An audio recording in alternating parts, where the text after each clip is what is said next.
was a close call for a Wormleysburg mom when a man attempted to break into her vehicle while she was in the car with her daughter. But it was all caught on her Ring camera. Yeah, we're about to see it. CBS 21's Kennedy Miller talking with the mother as she recounts all what happened that evening.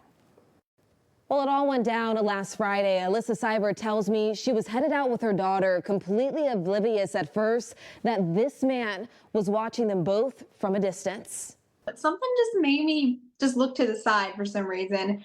And I just see this man in our yard, not on the sidewalk, but on the yard, just fidgeting, walking around. And then all of a sudden, Seibert says the man began to approach her car until he stood only inches away from the passenger's door. And as I'm hitting lock, he's trying to pull for the handle. And as soon as he hears the lock, he takes off running.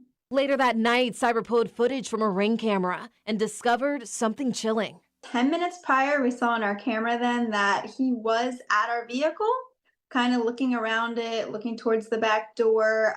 And then I believe he did a loop around the block. And then that's when he came back to the truck. And that's when we saw him. And Seibert says police were unable to locate the man, but she described him as a white male, likely in his mid-20s or 30s, with dark brown hair, dressed in a blue long-sleeve Penn State shirt and Vans. Seibert tells me she can't help but think what could have happened if she hadn't noticed him. I think he would have gotten the vehicle. I don't know if, he had any weapons or anything on him, but I think he would have told me to drive, to go away with my child and I in that vehicle. But one thing is certain, Seibert says, and that's remaining vigilant as she continues to keep an eye out for this man. She's also spreading a message, hoping it will reach many people in our community. Always think about the what if, so if something did happen, the next steps to take.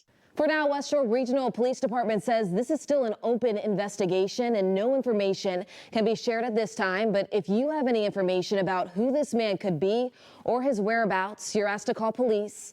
In the studio, Kennedy Miller, CBS 21 News. To stay up to date with the top videos from our stations and information on upcoming events, subscribe to our weekly email newsletter at newson.us/sign-up.